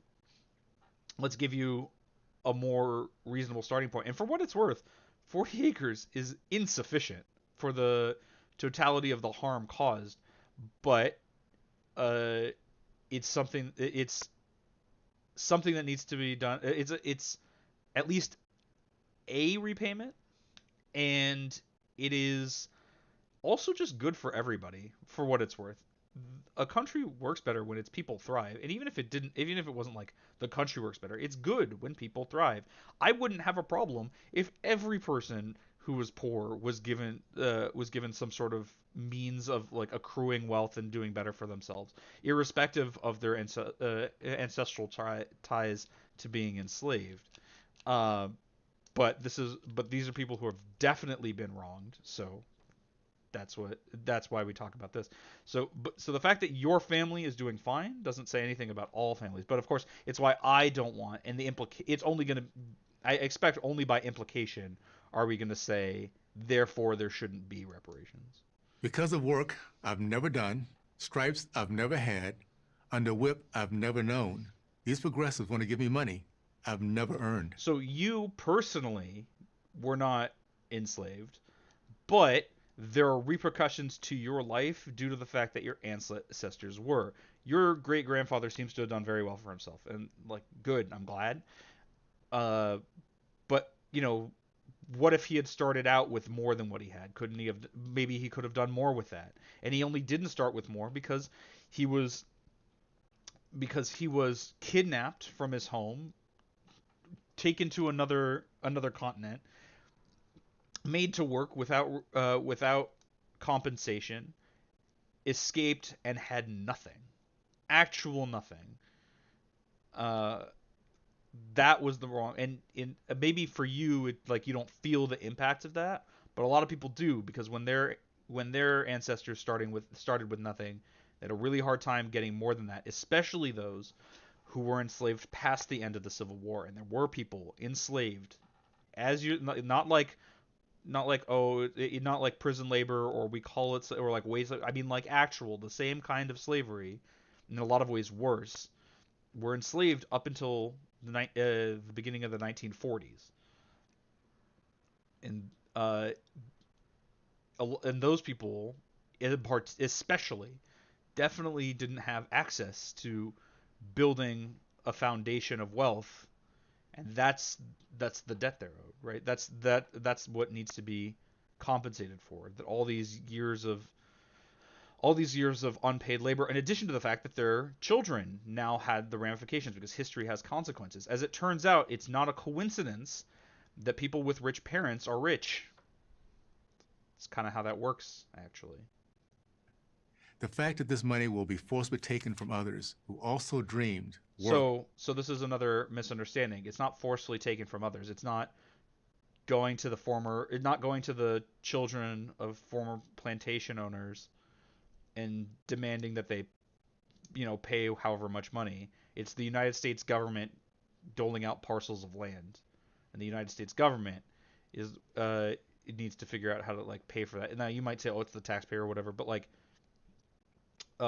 we pay those taxes anyway, right? This isn't shaking down citizens. It is taxes being paid, and we as a country owe this debt. It needs to be paid. And so this is another thing that happens a lot. People will argue against the concept when their only issue is the specifics. I don't think maybe this guy has a problem with taxes. People on the right often do, because they don't like being made to contribute to society, as it turns out. But taxes are pretty reasonable as a thing. We need society to function. There are things that we collectively need to fund, and taxes is how we do that. But it's not taxes he has a problem with. It's what it's being going towards. But he's going to act like, oh, it's forcibly taken from you. Yeah, taxes are forcibly taken from you. I don't know if that's news to you. And sacrifice for it. I'm told it's not my concern, but it is. At the core of the reparations movement is a distorted and demeaning view of blacks and whites. Oh, and who wants to guess whether he's going to talk about what reparations policies actually are? I didn't know what they were, and I'm guessing the people who are watching this don't know what they are. It's just they've just been told, oh, the black people want white Southerners to pay them for their ancestors being slaves, which isn't what that is. It grants superiority to the white race. No. White people had positions of superiority over the black people they literally owned. That was a thing it was not granting superiority. It is recognizing the disproportionate or the disfavorable way that the government, or not even disfavorable, the unequal way that the government and society treated people based on their race. Treating them as an oppressive people too powerful for black Americans to overcome. What? No? It brands blacks as hapless victims, devoid of the ability. So not hapless, but definitely, at a minimum, their ancestors were definitely victims of slavery. You can say that, yeah. But it's a lot of this loaded language of they think you're like this, and it's not that white people are too powerful. It's that generational wealth is a thing. As it turns out, there's not a lot of income mobility in this country. People who are born rich tend to stay rich. People who are born middle class tend to stay middle class. It is, for the most part, people tend to stay in the class in which they were born. And I don't know if you can guess what economic class slaves might have been in once they were freed. I don't know if you can imagine where that is. And great that your great granddad was able to pull out of that, but not everyone could, because that's not how things work. Which every other culture possesses to assimilate and to progress. They can. The reparations movement, but the problem is they don't have the same starting point. They don't have the same opportunity that others have.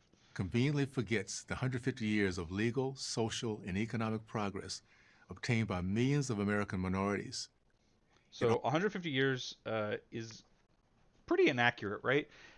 Most people don't know, I didn't until I watched that Knowing Better video I've mentioned before, the fact that slavery didn't actually end in this country until the 1940s. I think it was 1942 was when the last slave was freed. But even aside from that, there was a lot of economic disparity being done through that people are happy to acknowledge with things like Jim Crow laws and and segregation. But on top of that, redlining, the war on drugs has been the like mass incarceration have been a lot of tools that disproportionately affect black people. Even things like voter ID laws are aimed at minimizing the ability for people of color to participate in democracy. This is not a thing that has been overcome. And so pretending like, yeah, once the Civil War ended, everything was fine, and why couldn't they figure it out in the last 150 years? That's not how things work. That's not how things have worked. We're not suddenly equal now that slavery was over. Another way you can think of it is like if you were running a foot race, and but like one person in that race was shackled to the starting line, and then after however much time, then they're released. But to start from there, of course they're not going to catch up and win. They're still held.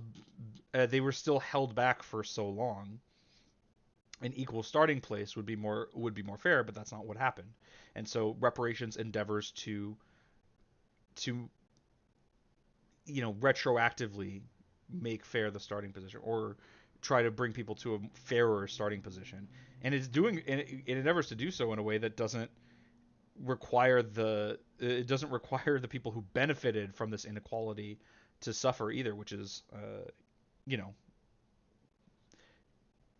gracious, I'll say. It also minimizes the sacrifice of hundreds of thousands of white Americans and a Republican president who gave their lives to eradicate slavery. So they like to like take credit for it's really funny because they'll be like, look, the white soldiers freed them or whatever. They like to take credit for this as if the people who are on board with this weren't more closely aligned with the South. But they also won't, like, if you get to take credit, if you think white people get to take credit for the Northern Army, they also have to take credit for the Southern Army that was fighting for the right to enslave people. I don't think in either case that you can, and certainly Republicans don't get to take credit for Lincoln, given that so many of them are so opposed to the prospect of equality and egalitarianism, and a lot of them, let's just say they're not super keen on the abolition of slavery and would like to, well, I'll leave it there. I think Grandpa Silas would have seen this loss of American lives as payment in full. Every grateful black American. It's not. I don't care. It doesn't matter if your great grandfather would have thought that that's payment in full. It's not. It's very much not.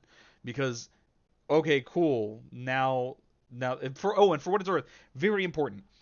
The Northern Army was not attempting to free slaves. Lincoln was on record of saying that his goal was to preserve the Union, first and foremost. If he could do it by freeing all the slaves, he'd do that. If he could do it by freeing only some slaves, he'd do that. If he could do it by freeing no slaves, he'd do that. The move towards the ideological shift towards ending slavery was something that happened a little later in the war, which, remember, the South started. The North didn't set out to end slavery. And in fact, the war was even started because the South was worried that slavery was going to end, not because there were any motions towards doing that. But as the popularity of the war diminished as it went on, there was a bit of a shift towards like, oh, what if we make it about ending slavery? Because now we can sell that more easily to the public, because fighting for the freedom of others is a very noble cause. And I'm glad, of course, that became a goal, but that's not what they were trying to do in the outset. They were putting down a rebellion. And now we'll feel the same. It was just like, in a way, it was happenstance. You got like the enslaved peoples were kind of lucked out that was ultimately something that was decided upon. But like, if the war had ended within 6 months, maybe no slaves would have been freed, and that would have been worse. But it would have been clearer that all these lives being sacrificed were not payment for slavery. That was an attempt to keep the country together and not divide and not have it split in a civil war. The reparations movement also reinforces a view of racial relationships that undermines America's Judeo-Christian foundation. It defies the ideals. Oh my God, Judeo-Christian is such a nonsense term. I'm not going to get into it because it's such a rabbit hole. But like, there's not really such a thing as Judeo-Christian. This is basically this is more accurately American Christian, and we're just kind of okay with lumping Jews in with but it's not really a thing. Let's see what he wants to say about this nonsense view. Of forgiveness and God, second chances I'm running out of and steam for scorns this kind of individual thing. accountability. Proponents of reparations believe that Black Americans are incapable of carrying their own burdens. No, not true at all. They believe that there are systemic barriers when you have less, and that is factually borne out by data. And even if that weren't the case, by the way, even if every descendant of a slave was able to thrive irrespective of that starting point, it would still be the case that that the country owes a debt just due to the fact that it had defended the institution of slavery for so long and participated in it. It would still have been wrong. It still was wrong to have participated and defended and upheld that institution, and the debt would still be owed. While white Americans must bear the sins of those who came before them. Well, no, not white Americans. The United States government. Proponents do not take into account the majority of white Americans who never owned slaves, who fought to end slavery. Of course they do. Notice it's like white people fought to end slavery, never fought to uphold slavery, which a significant number of people did. But it doesn't matter. It's not about white people paying black people. It's about the United States government paying a debt. Or who came to America long after it was ended. This divisive message marks the black race as forever broken. A people whose healing can only come. Who have been continuously broken through policy, right? Like who have been continuously oppressed through through a significant number of different means, including slavery and black codes and Jim Crow laws and mass incarceration and so on and so forth. Through the guilt, pity, and benevolence of whites. Tragically, we now see this playing out on our college campuses. As young white Americans acknowledge their skin color as a privilege, young black Americans. So this is kind of a misunderstanding of what white privilege means. It is not the privilege of having the skin color. It is that society, unfortunately, treats people differently on the basis of race, which is really only skin deep. Someone will be viewed as white and be given access to certain privileges that people wouldn't otherwise. This is kind of a well-known phenomenon. One of the most replicated studies ever was one where the same resume would be sent to employers with different names at the top, and ones with a white name would be way more likely to get a callback or be seen as better. These are a lot, stories of someone going to meet someone for a business conversation. They see a black person in a suit and a white person in like jeans and whatever, and they'll introduce themselves to the white person first. There's just kind of this assumption of power and some like unconscious privileges that go along with the perception of being white. And I say the perception because the resume thing, technically anyone can have a name, but it's, culturally the expectation of certain races more likely to name people certain things, yada yada, etc. It's not being white that is a privilege. It is that there are privileges that go along with being perceived as white.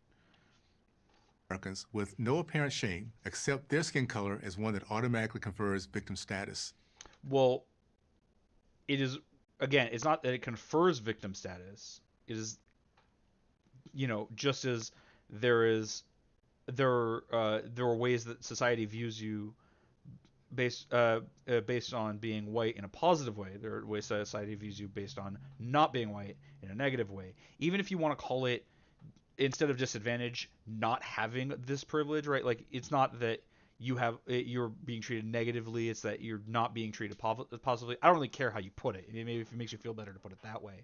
But ultimately, the people with the white names on those resumes were getting the callbacks, and the people with the stereotypically black names weren't. And that, you could say very clearly, is a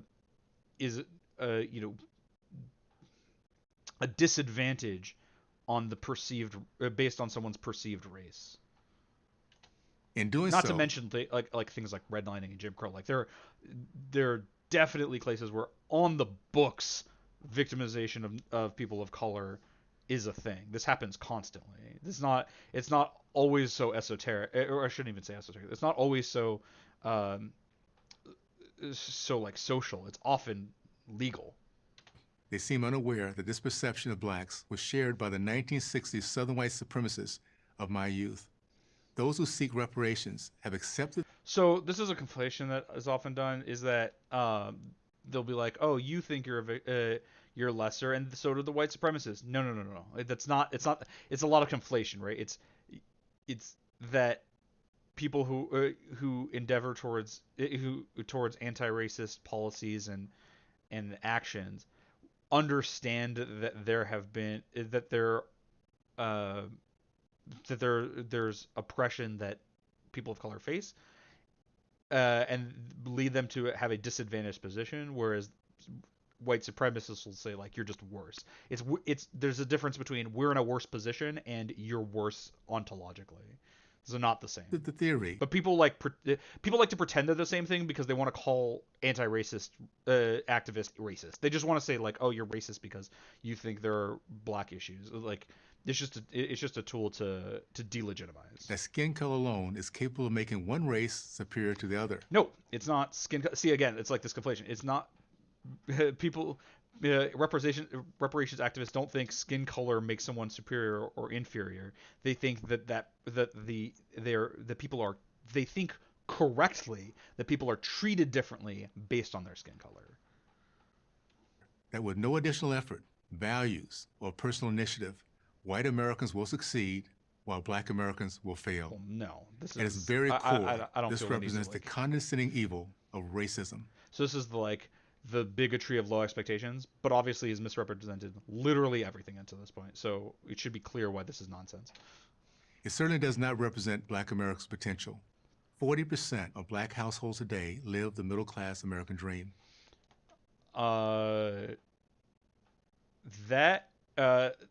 It's one of those like that's probably not true. Let's see if they have a source. Of course they don't. But even if that were true, that 60% are below that, and like maybe it's not 60%. So maybe some are above that, but not really, not much. I think. Oh, hold on. Let's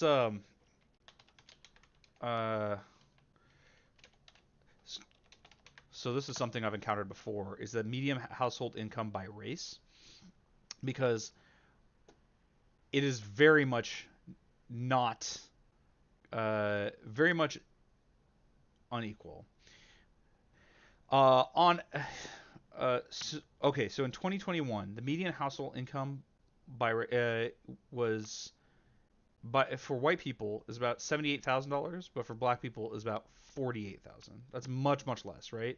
Like you can see by these trends, just so much less. And if you're wondering why with Asian people it's so high, it's because until 1965, the Chinese Exclusion Act was on the books, basically made it very difficult for people from Asia to immigrate to the United States. So not a lot of Asian people were here.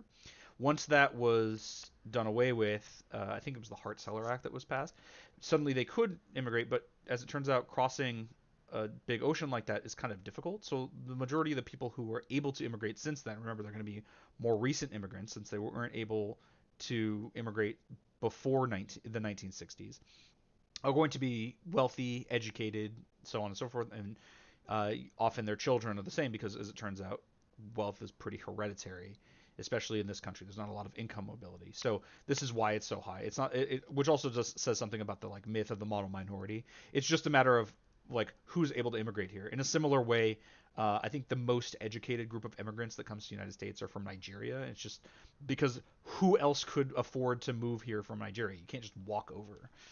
Whereas a lot of black people in this country are here because their ancestors were kidnapped from Africa and made to work as slaves. So, they have a foundation here starting on nothing as opposed to a foundation of immigrating with their rich parents.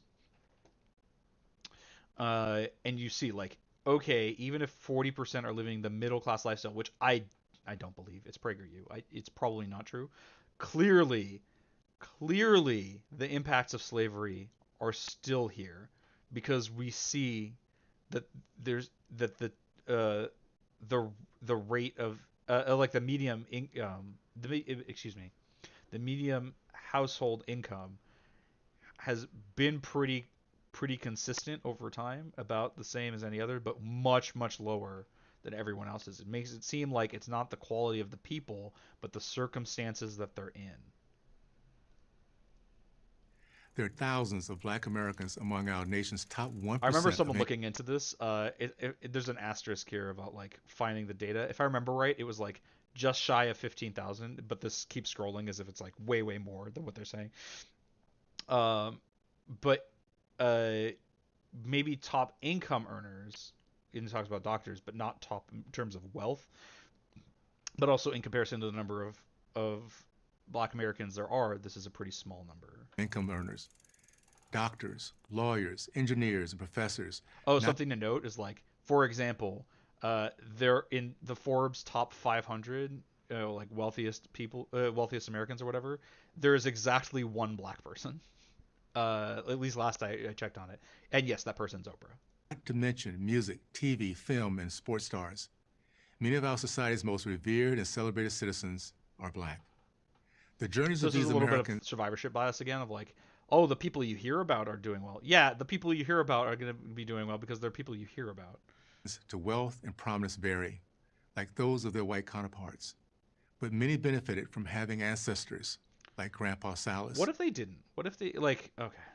who I'm getting embraced tired the of this. opportunities their country provided, and who left behind a legacy of proud, productive, patriotic, and successful families. Why should white Americans, my neighbors, friends, and fellow citizens, Well, it's not owe your me white. It's anything? not your. It's not white Americans that owe you anything. It's the United States government. I'm gonna stop. If saying Grandpa that 'cause Salas I were think it'd be here, clear. I'm certain his message to everyone, whether black or white, Let's would speak for simply your be great this: grandfather, right? All right. good character words in his mouth. cannot be bought by bribery. I'm Burgess Owens for Prager University. So very clearly, just like, let's get a black guy to say that reparations is a bad idea, and it's the like worst. Like, it's a person who isn't in a position where he wasn't. He is less impacted by the history of slavery in his family. If you don't want if you don't want it, fine, don't take it. But other people need it, or at the very least are owed it.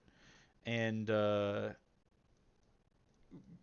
of what you this is what I mean about like when I mentioned previously that I only heard caricaturized versions of reparation proposals. This is what I mean, is hearing stuff like this. You'll hear like, oh, they think white people should pay black people even though they didn't do anything to them personally. No, it's the United States government owes a debt to the people that it defended the ownership of. All right, well, that was much less interesting. I'm more glad that we talked about the Matt Walsh thing. I just wanted to talk, be on for a little bit more than just the 1 hour it took to talk about this. I'm gonna make before I sign off, I am going to link this article, this NAACP article, because I encourage everybody to look into it, and I think it would be good to have that there. So NAACP reparations article. And boop. All right, so that should be there, and I hope everyone had fun. In particular with laughing at the impotently angry right. They tend to get like that. It's a thing they do. As I say, tomorrow I'm likely not going to be able to stream, and then maybe Friday we'll just do another debate review. Maybe that'll be a fun thing to do, unless something else comes up that I want to talk about instead. But thanks so much for watching, and I will catch you next time. Have a good one.